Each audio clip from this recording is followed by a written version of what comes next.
All right, welcome back to Chatbots. Church Chatbots 101. Yep, maybe your brain is feeling like I'm feeling and I gotta take another break. But bear with me, we're almost done. This and one more video in this module. So we're gonna talk about conversation topics and or channels. So based on everything you know about bots, imagine using it to create the following conversation flows with tags, user input fields, Zapier integrations, Google Sheets, and Slack channels. I'm gonna run through a few and let's go. All right, first one. This is so if someone comes to your bot and they type hashtag visitor, we register that as a keyword, and in that, now you can set them on a sequence where you're going to share them the statement of faith. You're going to send them a welcome message. You're going to put them in a sequence where they're going to get a video series from the pastor just welcoming them in the first video, and then maybe every other day or every day for 3 or 4 days they're going to get a quick video or a link to a video where the pastor tells them about the church, where the church came from, what they do, next steps for them to take, etc., etc. So there's one keyword, and that could be one flow that's created. Hashtag daily Bible reading. So this could be a channel that you can create. And let's say you have a Twitter feed where you're going to post a Bible verse every day on that channel. Inside of the bot, you can set up a channel where anytime you post something in Twitter, on that specific channel, and now this is where you're going to have to be careful about what all you posted, but if you have a channel that you create specifically just for Bible verses, and inside of the bot they use the hashtag daily Bible reading, that subscribes them to the Twitter feed. So every time the Twitter feeds post, instead of them reading it, they're gonna get a message to say that, hey, we just posted a Bible verse in Twitter. Click here to read it, or whatever the case might be. There are a few ways that you can do that. Or maybe you just create a database and a flow of the verse of the day. Or maybe you link back to one of the YouVersion Bible studies that you are doing. So that's just another example of something someone can sign up for in a sequence that can be put into. Prayer requests. So this could be twofold. This could be hashtag prayer request, and then it says, hey, do you want to share a request with us today, or do you want to read the latest prayer request? If they say share, you take them into a journey that says, we're so thankful that you are willing to trust us with your prayer request. We believe in the power of prayer. Tell us what we can pray for today. They type that in, and bam, it's in a Google Sheet. Now, on the other hand, you might have a group of people that says, I'm going to read my prayer request. And so you can then put them on a channel and say, fantastic, we're so excited to know that you pray for people. Here are the latest prayer requests, and it takes them either to the Google Sheet, or they take them to a Slack channel, or maybe it takes them to a Facebook group where you post these things. Because listen, they might be in the group and they might follow the group, but they might miss the fact that there's a prayer request that came in because they're in the middle of the day. But now they heard the bing, bing, bing on their phone, and it says prayer request came in. So this is how you can use prayer request as a keyword. And listen, keywords doesn't have to have hashtags. I like the hashtag idea because that in the conditional logic and in the keyword section, it sets them a little bit apart, because otherwise if someone type just the word small groups, your specific message is going to fire. But if you put the hashtag, it's not part of any other conversation. It's a little bit more poignant, and you lead them to that.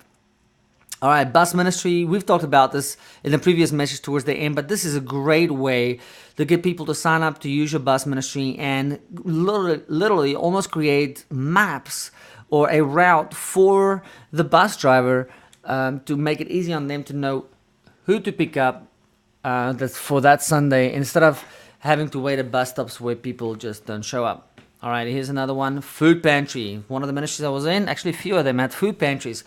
What do you do when people want to come to your food pantry, but they don't know what they need to bring documentation-wise?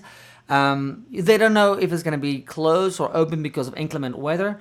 Well, what if you had a food pantry channel or a food pantry a keyword that they can subscribe to? And now anyone that's tagged with that because they subscribe, if you need to do a blast that you're going to be closed this coming week, you just send it to all those people real quickly.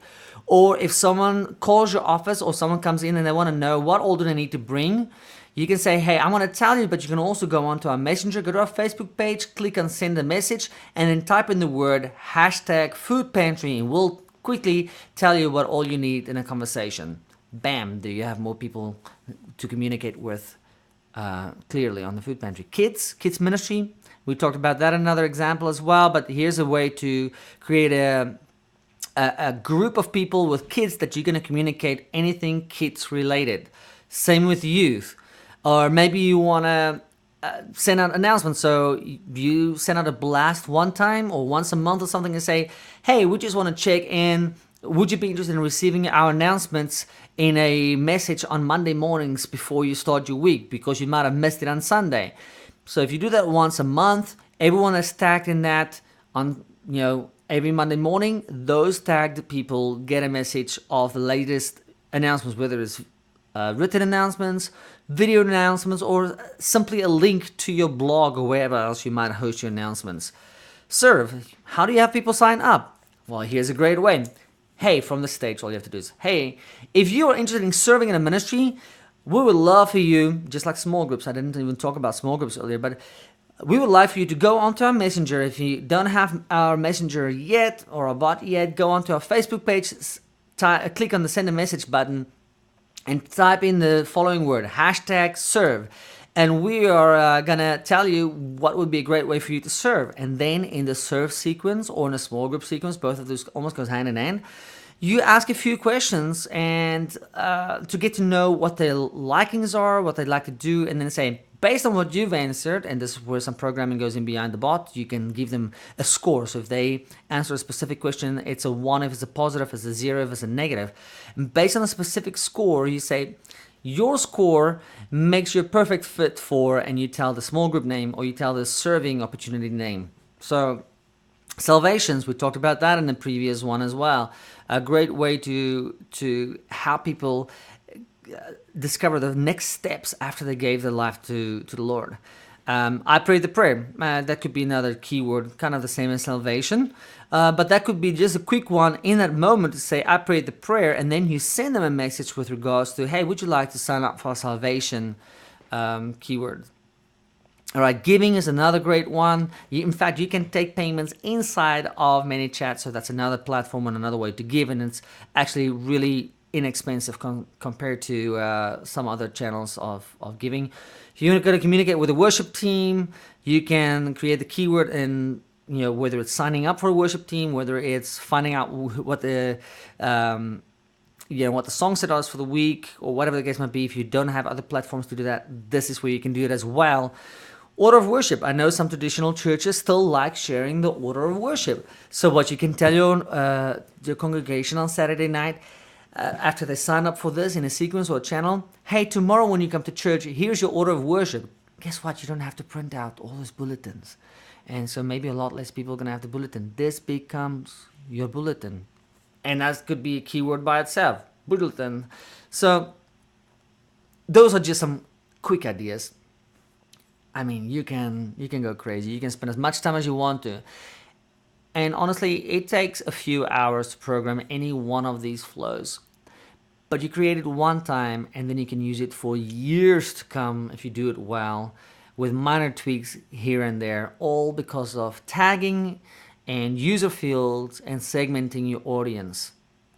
All right, next video, and the last videos in this series is next steps. I'll see you there.